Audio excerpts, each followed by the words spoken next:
Sa pagkakataong ito, makakausap po natin sa linya ng telepono si MMDA General Manager Nicolas Torre III. Magandang gabi, GM Torre. Si Patrick De Jesus po ito, kasama si Vel Custodio ng PTV. Magandang gabi, Sir Patrick at Sir Ma'am Del. At magandang gabi rin sa inyong mga tagapakinig at tagapanood.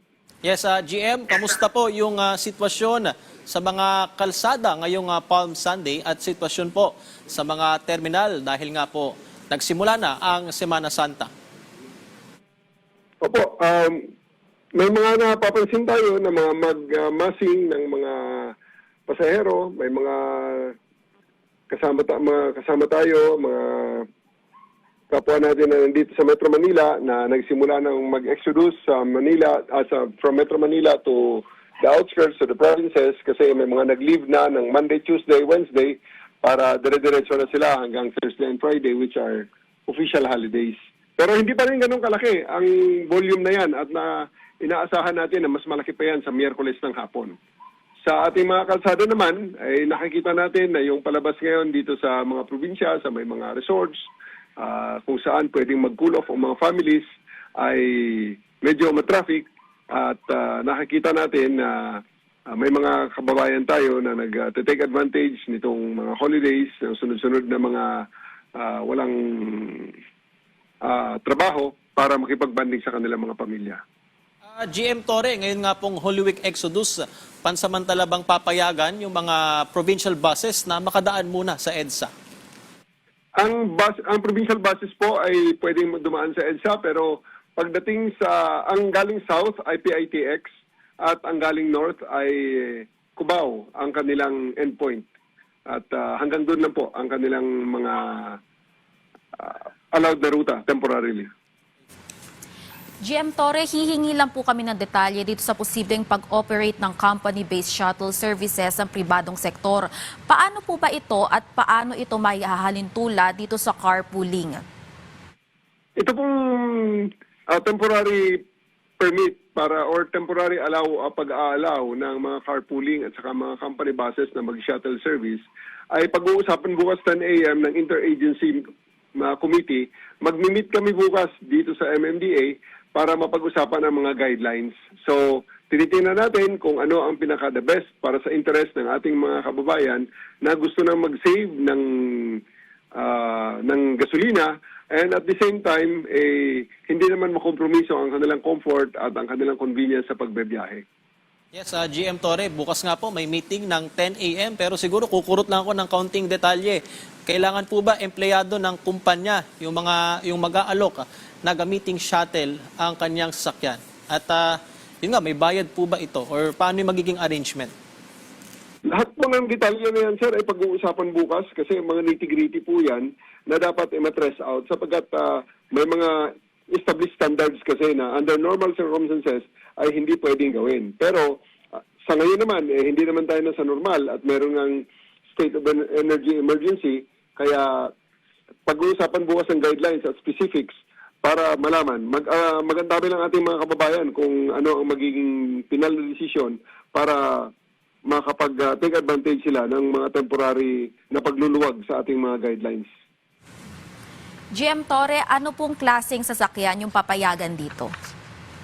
Kasama po dyan, ma'am, sa pag-uusapan. Pero tinitingnan namin, minibuses, shuttle buses, mga vans, at saka mga high-occupancy vehicles ang tinatarget natin na gamitin sa carpooling.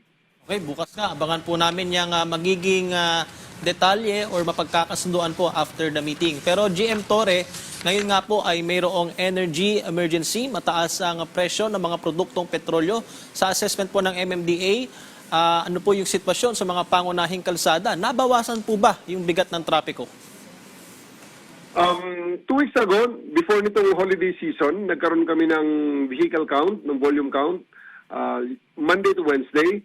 Last Monday to Wednesday yon, 3 araw, at nakita natin na may reduction ng mga 5 to 7% na nagtatranslate into 20 to 30,000 cars per day ang dumadaan sa EDSA. So, may reduction. Pero ngayon, gagawin uli namin ang sunod na vehicle count pagbalik ng ating mga kababayan galing bakasyon sapagkat ayaw nating mas-skew naman ang data natin dahil sa mga mga holidays na inaasahang darating. GM, ngayon nga pong Holy Week Exodus, ilan po yung magiging deployment po ng mga tauhan ng MMDA para po umalalay sa pagsasaayos po ng lagay ng trapiko? Nagtakda na kami ng no leave at saka no absent policy para ang ating almost 2,500. Actually, to be exact, 2,475. 2,475 employees ang ating i-dispatch dyan sa mga pangunahing lansangan 24 oras para magbigay ng assistance sa ating mga kababayan. GM Torre, nagdagdag po ba kayo ng MMDA post ngayon pong darating na exodus ng mga babiyahe sa kanilang mga probinsya? Opo, meron po kasing mga strategic na mga areas na dapat naming bantayan, especially yung leading sa mga alam natin, traditionally, pinupuntahan ng mga kababayan natin. Yung may mga bisita iglesia, may mga kung saan-saan sila nakakarating both for religious purposes at leisure din. So, tinitingnan natin ang mga kalsada dyan and we coordinate with the nearby provinces and specific municipalities para magkatuwang kami sa pagbigay ng ayuda at ng preemptive na mga tulong at monitoring sa ating mga kababayan na take advantage nitong holidays para makipag-banding at ma-fulfill din ang kanilang mga religious obligations and beliefs. GM Torre, mensahe na lang po dito sa mga kababayan natin na babiyahe ngayong linggo. Mag-ingat po tayo sa lahat ng ating mga lakad. I-check po ang ating mga sasakyan sa checklist ng blow bagets. Mayroon tayong battery, light, oil, water, and etc. Google is your friend. Palagi hong bantayan. Tingnan ang pinaka-importante dyan. Habang hindi pa kayo nagbabiyahe, practicein nyo na po mag-change ng inyong mga spare tire. Tingnan nyo yung spare tire kung may hangin. Baka mamaya hindi nyo rin alam kung nasaan ang inyong mga jack at ang inyong mga tire wrench. Baka naman mamaya hindi rin alam kung paano gamitin yan.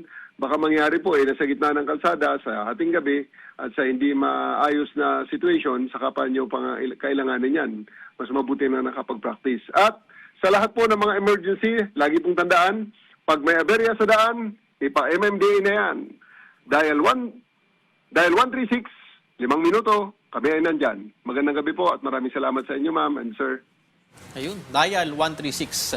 Maraming salamat, MMDA General Manager Nicolas Torre III.